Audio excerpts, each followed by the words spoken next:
வந்து இப்படின்னு நிறுத்திட்டாருன்னா அப்படியே இருப்பார். இங்கேருந்து கேமரா ட்ருன்னு இங்கே வருதுன்னா இங்கேருந்து இருப்பார், இப்படி தான் இருப்பார். ஸோ இங்கேருந்து ஆரம்பிப்பார். நீங்கள் ரகுவரன் சாரனுடைய எல்லா ஃபிலிம்னுடையும் அவர் போர்ஷன் மட்டும் எடுத்து பார்த்துட்டே இருந்தீங்கன்னா நீங்கள் அந்த பொசிஷன் இத்தனை டிகிரியில் இருந்துச்சு, இந்த சட்ட காலர்லேருந்து இத்தனை டிகிரியில் இருந்துச்சுன்னா கூட பர்ஃபெக்டாக இருக்கும். அது வந்து அவர் பண்ணுறதை பார்க்குறது, அதுக்கப்புறம் அவரை புரிஞ்சுக்கிறது. 2 விஷயம் இருக்குது. அவர் பண்ணுறது வந்து டெக்னிக்கலாக நான் பார்க்குறேன்.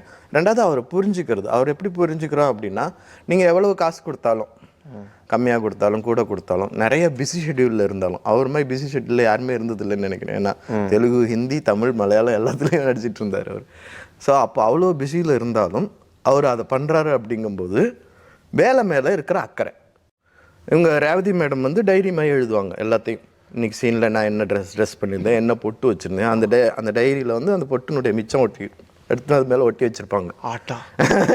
ஒரு வேளை வந்து எங்கேயாவது ஒரு தேனியிலையோ எங்கேயோ ஷூட் பண்ணுறாங்க, சிவப்பு கலர் கருப்பு கலரில் வைலட் கலர் பொட்டு கிடைக்கல அப்படின்னு ஐயோங்கும்போது இந்த இருக்குதுன்ட்டு அப்படின்னு வச்சா மொத்த யூனிட்டுமே கிளாப் பண்ணும். ஏன்னா அந்த வயலட் கலர் பொட்டு வந்து ஒரு சாதாரண விஷயந்தான். ஆனால் அந்த பொட்டு இல்லைன்னா அன்றைக்கி ஒரு 60,000 50,000 செலவு வேஸ்ட்டாக போயிடும். ஸோ அந்த அளவுக்கு பண்ணுறவங்கலாம்